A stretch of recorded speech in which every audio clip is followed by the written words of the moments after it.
Hello, Bluetooth. It's the one and only Icebound Glaceon. And don't mind I was on the end screen. So, if you guys have ever started off in Scrap Mechanic Survival and you are having issues, and or you've been watching everyone else play the game and you're like, wow, this takes a lot of resources to do what they're doing. And oh, everyone's doing a thing at the peninsula, or wow, piston engines. Actually, I applaud people that are doing piston engines. That's actually really awesome of them. I really do wish that they required electricity to power controllers and or pistons and allowed us to generate electricity, which would be awesome. Like even just a solar panel. Because they have a pump here. Why not have a solar panel? Because you already have a battery and everything. Why not, like, yeah, just a solar panel, please. Would be much appreciated. So yeah, this little setup here allows this entire farm to be planted with water, and you can, or sorry, hydrated with water. You can also use vacuum pumps to auto place and pull resources from this as well using the exact same setup, and it is very cheap on resources. You just need a tier 2 controller and tier 1 everything else. So tier 1 sensors, because you need two of them, tier 1 pistons, and that's literally it. This thing is, well, pretty basic, but if you want to go even more basic and you want to do a slightly larger area, all you have to do is find the middle of your farm, build up a pillar. I usually recommend going about 10 high, so this is actually not high enough. That should be good enough. And we're just going to go out to the middle again, right about there, I believe. So we're going to get rid of that. Take your little water cannon, face it upwards, attach your pump to it. This time we are going to actually redo this setup here. Doink. So we're going to put this one on NOR. Then we're going to hook up the NOR to our pump. Oh, actually I have to disconnect that first. Gonna hook that up to there. And instead of this going, oh no, nothing's connected to a controller because I deleted the controller, that's right. And this is going to go on 45 milliseconds or 450 milliseconds. So we have our AND. We're actually going to get rid of that sensor there. And this will now go into, that should be our AND gate, right? Yeah.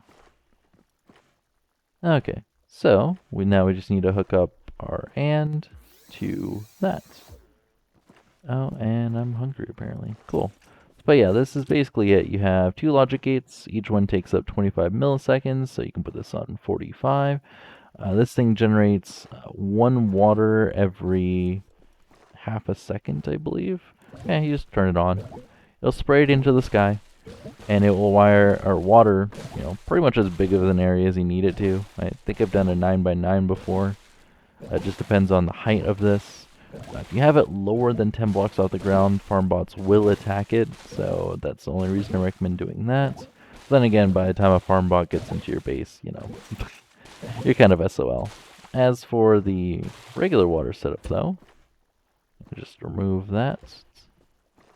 And we're going to get rid of this, put this there, we're going to put this on XOR, we're going to make sure the sensor is connected, which it was. Apparently got lucky without it interfering with that. And make sure a switch is connected to that, and make sure a switch is connected to this as well. And then we're going to connect our controller to that piston and that piston. We're going to connect our sensor to the AND gate. Then we're going to have the AND gates be connected from both this logic gate right here, the XOR, and the sensor, and then it's going to get inputted into that. And then we're going to make sure the one with the XOR and the switch goes into the controller. Also make sure there's a sensor over here. Distance of 2 on switch. Hue. Okay, and I have my little bumps here in a little pattern. As for the first plot, I usually recommend putting one to the left, and for the last one to the right. The rest just go in the middle, so that's pretty simple. As for the settings on the controller, yeah, just put it in every other. It's actually not too bad. I don't know why it's going though. It shouldn't. Oh, it's because this one's on and that one's off, so it's gonna go through its rounds. That's fine. So what we're gonna do is we're gonna have it go up the row, down the row, up the row, down the row. But on the way back, we want it to be over by one. And then back on the way there, over by one, and so on and so forth. Obviously, we're going to put the last one on 13 or more, just so it trips off the sensor and comes back. As for the water cannon, it should work perfectly fine. And it gets to the end and comes back. So what this setup here says to do, it says to go up the row, and every time the sensor, senses a block, it will fire. And then when it's done the row, it will go over one, and then it will obviously fire on the way back. And it will just keep going through that process, snaking through the whole watering area. Basically, this was Bane's idea. If you guys don't know Bane, amazing YouTuber. I know pretty much everything here I poached off of him, so don't worry. I just didn't like the blocks above, even though it did look like a sprinkler system and looked awesome, so I wanted to refine it to make it a lot simpler. You can also invert the setup and have the sensor over here and have your water cannon stay in a little hidey hole over here, just so it fits in the wall and doesn't overhang. As for the logic below it, it says, okay, so we're going to go through our rounds. When we get to the end, we're going to go back. And it doesn't really matter what your switch is on. It's obviously going into an XOR that says any autumn mount sends out a signal. So if you turn it off, it's going to go through its rounds, and that's going to turn it off. Pretty simple. As for the AND gate, we're going to say, okay, so every time we're detecting a block, right, and that we're on the way there, right, when this is active, not when that's disabled, we're going to spit out water. So that's pretty simple there. We are starving, so I am going to consume just a tad bit of food. There we go. That's probably going to go through my food trying to regen me. But yeah, that's pretty simple for that. God damn, this thing is still here. It's been 3 days. Jesus. As for your craft bot, you can have your input chest and your output chest, and it will allow you to do infinite amounts with the little spinny thing up here. A little repeat option. I know this is a really inefficient way of doing it since you can connect the two with either pipes or chests. If you connect the two with pipes, it's actually really nice because it will transfer items over here, but if you do a chest, which is again really nice as well, your items will stay where they are. It will just be detected by the craft bot on both sides, which is awesome. So you don't have to transfer any items that way. It just works really well. I noticed a lot of people are building their bases in a peninsula, but you can also go in an island, which protects you from everything but greenies, which is really nice, especially when you get into the later crops. As for the bots that show up, it's based on the rarity of what crops you're planted. So, sure, if you have a field of like 100 default tier crops, you're going to get quite a few bots. But if you have less than 10, you're not going to get any. But once you go to the next tier, which would be blueberries, bananas, and oranges, you're going to get higher tier bots coming in. In that case, I believe you only need 5 of each crop. Don't quote me on that. I haven't really tested it, but I know that if you do 8 tier 1s and at tier 2, you will get waves. So do be careful on that. And obviously, once you get broccoli and I get rid of the last one from the factory, those are tier 3, and you'll get even higher waves. You'll even get bosses spawning, and those things drop warehouse keys. They're decent. As for this little setup here, you're probably wondering, why am I jumping on my vehicle? And why are there two... Wait, where did they go? Please tell me they don't. Oh yeah, they're over there. Two little abandoned farmers. Poor guys, or cage farmers. But yeah, so this little guy doesn't use any gas power, electric power, nothing. And it's decently fast. I don't know, it's probably faster and has more torque than most people's piston engines. pretty sure Allstrack probably has a better one because it's Allstrack. It's just he strives for, working hard at the game, so you can see his effort. As for this setup here, we have a tier 5 controller going into 5 bearings. Obviously, if you put more, you can get faster speed, but I wanted this to be nice and small. It was perfect for the little Nicolas Cages, where the fuck they are. I don't really care. Family friendly. So yeah, all you're doing is you're powering 5 of these. It goes into a bar that powers both wheels. And that's it. You can put this on loop, so it can be, reverse and forward from your seat. Usually I recommend having a bed and some storage on your vehicle. I just have concrete on here because it was cheap. Don't worry about it. I could put metal, I could put other things. It really doesn't matter. But yeah, this is a really simple setup. Another thing you can do is you can have a little bar in the middle here with 2 bearings that spin a piece of suspension. And you can just have a base tier controller rotating that suspension. And it's slower than this. Still has a stupid amount of torque. I'd say it's about the same as a piston engine. Again, depending on your piston engine. I need more food. Oh well. We'll starve to death. It doesn't really matter. We'll spawn back at our little thing here. But yeah, so you can have it suspension glitch powered. You can also go piston powered as well. I do believe if you find a large field and it does not have a little abandoned factory or warehouse or what the heck it's called in the middle, you have a high chance of finding a little farmer's area that has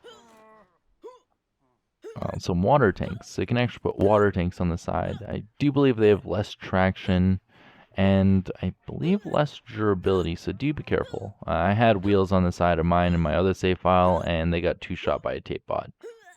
So yeah, do be careful with those wheels, unfortunately. But again, we can make these faster and have more. You can also just put more and have it on a lower setting. But if you ever do need your component kits, all you have to do is leave the starting area so it's out of render distance, come back in 2 days, everything respawns, and every time I go there I get about 20 component kits, so, and a bunch of milk and stuff, so it's good for food, so you can go on adventures and stuff. I would drive this around, but unfortunately when you're starving, it kicks you out of your seat. So that is most definitely a thing. As for killing hay bots, all you have to do is jump over their shot or strafe. Obviously I can't sprint right now. Oof. Or just back away from them and hit them with your hammer. You can also find some water. That's always so useful. If you're fighting the big red farm bots, all you have to do is find a hilly area. So with a bunch of rocks on the side, or even a slope like that, or just some trees, because they usually spawn in a dense forest. And a lot of times you'll get stuck on the rocks or the trees, and just fire 60 spuds into them and you have no issues at all. So that's always nice. As for the little greenies, they're a 3-shot, they have no issues, so you don't have to ever worry about that. And the tape bots, well, there's 2 different tiers of tape bots. You have the 3 different tiers of tape bots. You have the regular blue ones. They do 55 damage per hit as of this recording. A lot of times, you can actually just place your lift and raise it up, and they will assume that this whole thing is 4 wide. So they will try to walk around it instead of shoot through it.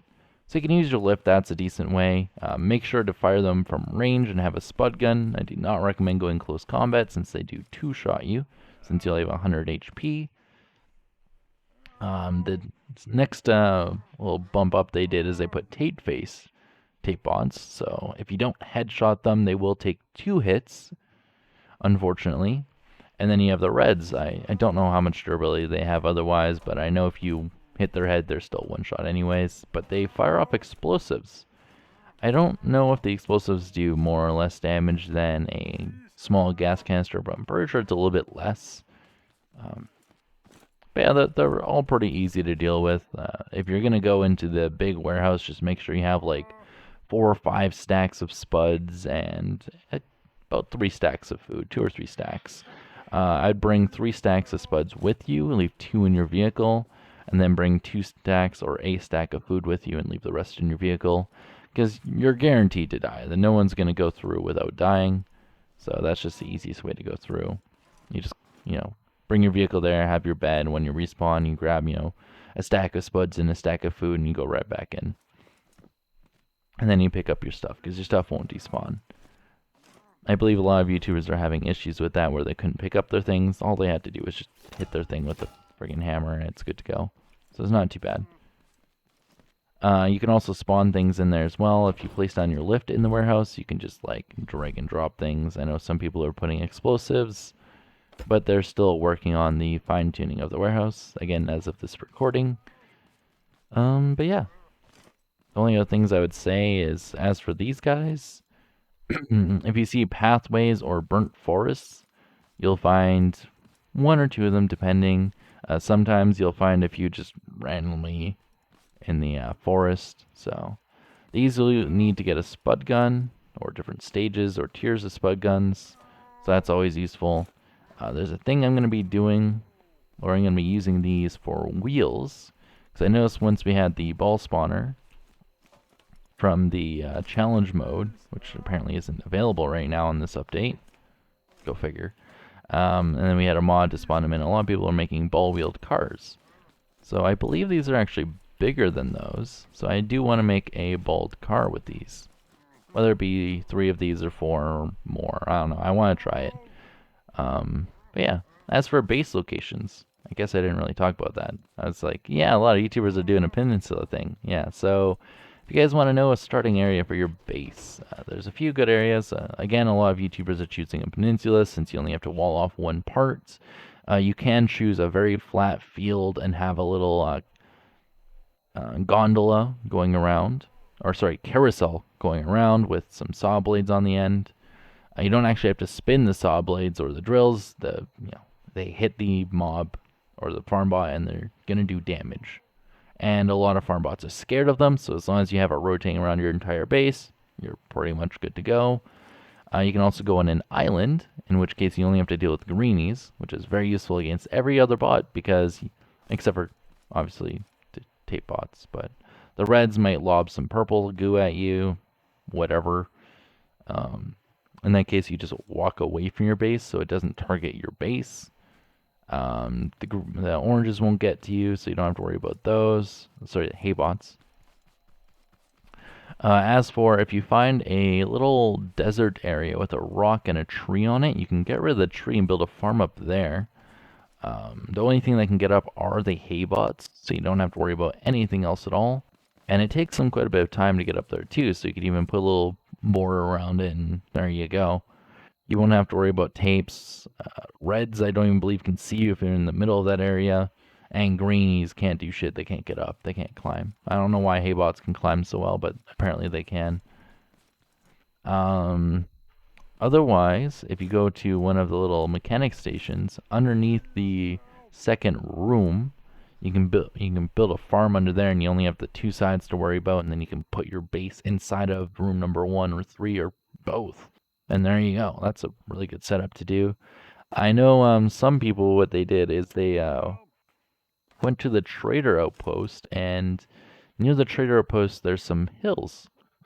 Well, there's one hill. If you place enough farmland around it, the whole hill will be considered a farm, so the bots won't actually spawn in it. So they'll spawn underneath the hill and they can't get up. I do believe oranges can still get up somehow. I really don't know how they climb the things they do. As I said, they'll take a little bit longer, but they will get up. So, also, if your vehicle is getting attacked by bots, they're on your right-hand side. Just run to your right. Like, get off your vehicle, run to your right. They'll leave your vehicle alone. Never let your vehicle be in the way of you and a bot. A big red will just destroy the hell out of your vehicle. I got my vehicle 2-shot earlier, so that was not fun on my other save file.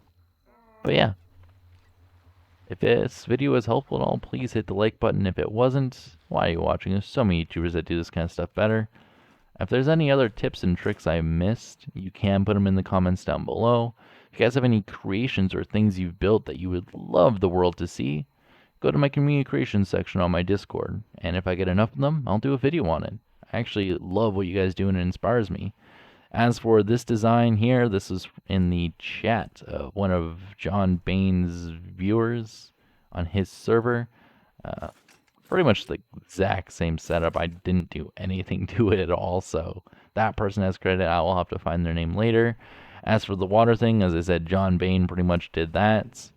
I just made it a little bit simpler since I didn't like having the blocks up top. Again, looks really nice that way. Oh, and this way you can also have it stay off in the side.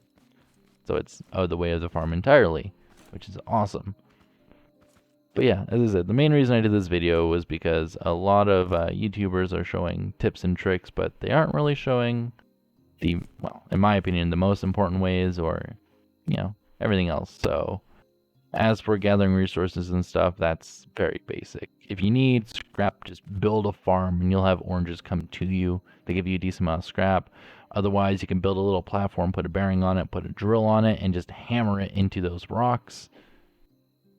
You don't even have to put it on a vehicle or use the gas engine. You can literally use your hammer and hammer the drill into those rocks and they will break. They really need to fix that, but it works so well.